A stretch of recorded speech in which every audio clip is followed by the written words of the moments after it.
ডাব্লিউবিএইচআরবি staff নার্সের যে পরীক্ষাটা একদম তোমাদের হয়ে গেল, তোমাদের যে বিএসসি লেভেলের এবং পোস্ট বিএসসি লেভেলের যে পরীক্ষাটা হয়ে গেল, তো সেক্ষেত্রে প্রত্যেকের মনে এখন এই মুহূর্তে প্রশ্ন উঠছে যে আমাদের রেজাল্ট কবে বের হবে। দেখো, আমি স্পষ্টভাবে তোমাদের বলছি তোমাদের রেজাল্ট কবে বের হবে, এবং তোমাদের মনে যা ডাউট আছে যে কত নাম্বার পর্যন্ত বা সর্বনিম্ন কত শতাংশ নাম্বার বা কত নাম্বার পেলে আমরা ইন্টারভিউ ডাক পাবো, এই সম্পর্কে ডিটেলসে তোমাদের সমস্ত প্রশ্নের সমাধান কিন্তু আজকে এই ভিডিওটার মাধ্যমে আমি করছি। ভিডিওটা মনোযোগ সহকারে প্রথম থেকে শেষ পর্যন্ত দেখো। এবং আরেকটা কথা বন্ধুরা বলে দিই, তোমাদের যারা যারা ডাব্লিউবিএইচআরবি ক্যান্ডিডেট রয়েছে, এরপর থেকে তোমাদের অফিসিয়াল ওয়েবসাইটে যে কোনো আপডেট আসলে আমি তোমাদের সর্বাগ্রে এই ইউটিউব চ্যানেলের মধ্যে জানিয়ে দেবো, সেজন্য অবশ্যই সাবস্ক্রাইব করে চ্যানেলের পাশে যুক্ত হয়ে থাকতে পারো।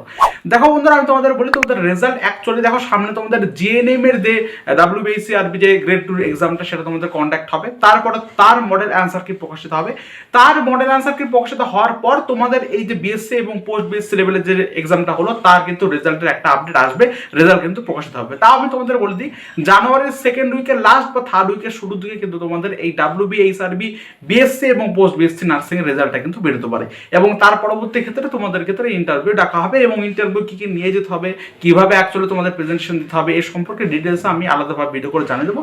এবং যখন যা আপডেট আসবে, যখন তোমাদের রেজাল্টের আপডেট আসছে, বা যখন তোমাদের বুঝতে পারবা যে কোন কত শতাংশ নাম্বার পেলে আমি পেতে পারি, বা কোন কোন কত পার্সেন্ট নাম্বার পেলে সবাই পেলো অ্যাকচুয়ালি ইন্টারভিউ ডাক, এ সম্পর্কে যাবতীয় সমস্ত তথ্য কিন্তু আমরা এই চ্যানেলের মধ্যে তোমাদের প্রোভাইড করে থাকবো। তো প্রথমত আমি তোমাদের বলি, যারা যারা ডাব্লিউবিএইচআরবি ক্যান্ডিডেট রয়েছে, যারা যারা ডাব্লিউবিএইচআরবি ক্যান্ডিডেট রয়েছে বিএসসি এবং পোস্ট বিএসসি, তাদের ক্ষেত্রে বলি, আমি তোমাদের কাট অফটা সম্পর্কে বলি। দেখো, কাট অফটা আমি একদম ভুং ভাং বলছি না, তার কারণ এই কাট অফ রেটের আমরা অনেকদিন ধরে কিন্তু ভিডিও বানিয়ে আসছি। ডাব্লিউবিএর ক্ষেত্রে বলো, জেনপাসের ক্ষেত্রে বলো, জিলের যে সমস্ত পরীক্ষার ক্ষেত্রে মোটামুটি আমরা কাট অফের প্রেডিকশন করে আসি, এবং প্রেডিকশন কিন্তু মোটামুটিভাবে নেয়ার কিন্তু যায়। এটা এর প্রতি আমাদের প্রতি তোমাদের এই বিশ্বাসটুকু তোমরা রাখতে পারো, ঠিক আছে? একদম মোটামুটি সেম টু সেম ওই লেভেলে কিন্তু যায়, এবং সেই জন্য সমস্ত কিছু অ্যানালাইসিস করে তোমাদের যে মার্কসের অ্যাকচুয়ালি বলা হয়েছে যে যত শতাংশ নাম্বার, সেই শতাংশের উপর ভিত্তি করে আমি তোমাদের বলছি। তোমরা আশা করছি প্রত্যেকে মডেল অ্যান্সার কি পেয়ে গেছো। মডেল অ্যান্সার কি কিন্তু অফিসিয়ালি ভাবে পাবলিশড হয়ে গেছে, তার লিঙ্কটা আমি ডেসক্রিপশন বক্সে দিয়ে রাখছি, ঠিক আছে? সেখান থেকে তোমরা একবার তোমাদের যে কত কি স্কোর উঠছে সেটা তোমরা একবার ক্যালকুলেট করবে। তো কিভাবে ক্যালকুলেট করবে সে সম্পর্কে হয়তো তোমরা এর অবগত হয়ে গেছো, সেটা হয়তো তোমরা জানো যে কত পার্সেন্টেজ আমরা অ্যাকচুয়ালি বের করবো, 85 মার্কসের মধ্যে কত পার্সেন্টেজ তোমরা বের করবে সেটা তোমরা আশা করছি জানো। আমি তোমাদের পার্সেন্টেজের উপর ভিত্তিতে বলি। দেখো, তো কত নাম্বারের উপর ভিত্তিতে বলাটা একটু কঠিন এই মুহূর্তে, কিন্তু পার্সেন্টেজের উপরে আমরা বলতে পারি মোটামুটি ঠিকঠাক পাবে। মোটামুটি তোমাদের 100-র মধ্যে পরীক্ষা হবে। লিখিত পরীক্ষা কেউ যদি ভালোভাবে করো, তোমাদের যে সিবিটি টেস্টটা হলো সেখানে যদি কেউ ভালোভাবে প্রেজেন্টেশন দিতে পারো, ভালো নাম্বার পাও, তাহলে তোমার মক ইন্টারভিউতে একটু কম নাম্বার পেলেও কিন্তু হয়ে যাবে। কিন্তু তুমি দেখা যাচ্ছে মোটামুটি একটু কম নাম্বার পেলা এই লিখিত পরীক্ষার ক্ষেত্রে, তাহলে কিন্তু তোমাকে মক ইন্টারভিউ একটু বেশি মার্কস পেতে হবে। আমি তোমাদের বলি, যারা যারা বিএসসি ক্যান্ডিডেট ছিল এবং যারা পোস্ট বিএসসি ক্যান্ডিডেট ছিল, তাদের প্রত্যেকের ক্ষেত্রে আমি বলি, যারা ইউআর ক্যাটাগরি, বোর্ডটা একটু অস্পষ্ট হবে, একটু ম্যানেজ করে নেওয়ার চেষ্টা করো। যারা ইউআর ক্যাটাগরি ছিল তাদের মোটামুটি 70 থেকে 75% ধরো, তোমরা অ্যাপ্রক্স ধরো 75%। আশা করছি কিভাবে তোমাদের পার্সেন্টেজ ক্যালকুলেট করতে হয় সেটা তোমরা আশা করছি জানো, ঠিক আছে? পার্সেন্টেজ তুমি যদি নাম্বার পাও তাহলে কিন্তু তুমি বিএসসির ক্ষেত্রে বুঝতে পারবে। এসসি ক্যান্ডিডেট দেখো 55 থেকে 60% তুমি যদি পাও, তাহলে বিএসসি তারা তোমরা কিন্তু এই মক ইন্টারভিউতে বা ইন্টারভিউতে তোমরা কিন্তু সুযোগ পেতে পারো। নেক্সট এসটি দেখো 50 থেকে 55%, ওবিসি এ দেখো 60 থেকে 65%, ওবিসি বি দেখো 65 থেকে 70%, ইডব্লিউএস হচ্ছে 57 থেকে 65%। এই মার্কস পেলে তোমরা কিন্তু ইন্টারভিউর জন্য ডাক পেতে পারো। এবার ইন্টারভিউ কবে কি হবে আমি তোমাদের সমস্ত কিছু জানিয়ে দেবো, সেজন্য অবশ্যই বুঝে সাবস্ক্রাইব করে জানার পাশে যুক্ত থাকো। আর আশা করছি পার্সেন্টেজের ব্যাপারটা তোমরা সবাই জানো, আশা করছি। না জানলে আমাকে বলবে, আমি কমেন্ট বক্সে পিন কমেন্ট করে দেবো কি করে পার্সেন্টেজ কালেক্ট করছে।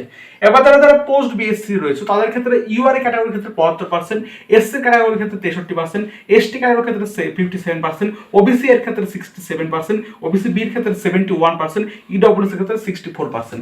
এই পার্সেন্টেজের মধ্যে তুমি যদি থাকো বা এর মধ্যে তুমি যদি থাকো, তাহলে তুমি বুঝতে পারছো 75% মানে তোমার ওই 100-তে 75 তোমাকে পেতে হবে জেনারেল ক্যাটাগরির ক্ষেত্রে।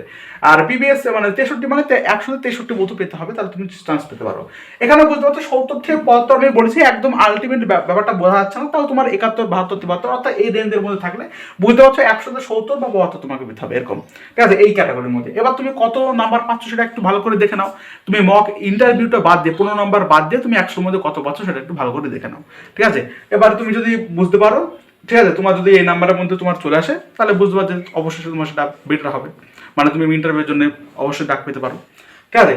মানে তোমাকে মোটামুটি 15 নম্বর বাদ দিয়ে তোমাকে তখন দেখতে হবে 70 মানে 75%, মানে 100তে তুমি 75 পাচ্ছ, সেখানে তোমাকে 15 নম্বর বাদ দিয়ে দেখতে হবে তুমি কত পাচ্ছ।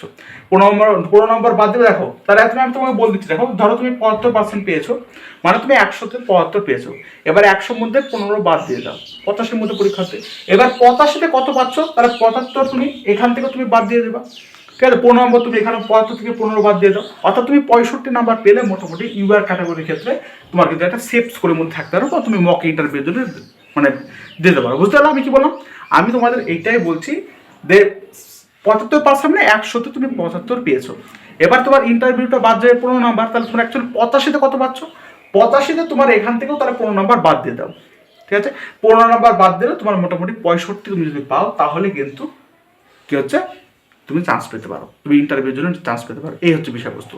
আর এমনি তোমাকে যদি করতে হয়, মোটামুটি তোমার সমস্ত কিছু ধরে আমি যদি বলি যে ইন্টারভিউ সমস্ত কিছু মিলে ইউআর ক্যাটাগরির ক্ষেত্রে মোটামুটি তোমার 80+ করলে এখনকার দিনে বেশি সেফ। ঠিক আছে, 80+ বা 82 এরকম, মানে তুমি মোটামুটি 85+ বা 80+ করলে মোটামুটি সেফ থাকতে পারবে। এবং ঠিক একইভাবে এসসির ক্ষেত্রে মোটামুটি তুমি সমস্ত কিছু মিলে যদি আমি বলি 65+, এসটির ক্ষেত্রে মোটামুটি 60, তারপর তোমার ওবিসি এর ক্ষেত্রে মোটামুটি তোমার 65+ বা 67+ এরকম নাম্বার, ওবিসি বির ক্ষেত্রে মোটামুটি 70+ নাম্বার, এবং ইডব্লিউএস এর ক্ষেত্রে মোটামুটি 65+ বা 68+ নাম্বার এরকম পেলে তুমি অল ওভারেজ মিলে তুমি কিন্তু চান্স পেতে পারো। এই হচ্ছে বিষয়বস্তু। আশা করছি তুমি বুঝতে পারলে। যদি কোনো না বুঝতে পারো এখনো, তাহলে আমাকে অবশ্যই কমেন্ট করো, প্রত্যেকের কমেন্টে আমি অ্যান্সার দিয়ে দেবো। যদি তাও না বুঝতে পারো, আমাকে বলো যে আমি 100তে এত নম্বর পেয়েছি বা আমি 85-তে এত নম্বর পেয়েছি, তাহলে আমি কি চান্স পেতে পারে, আমি তোমাদের সেই অনুযায়ী তোমাদের বলে দিচ্ছি পরবর্তী ক্ষেত্রে। ঠিক আছে, এখানে আমরা শেষ করছি। পরবর্তী ক্ষেত্রে WBHRBর তোমার বিভিন্ন নোটিফিকেশন বা আপডেট আসলে আমি তোমাদের জানিয়ে দেবো। ঠিক আছে, ধন্যবাদ।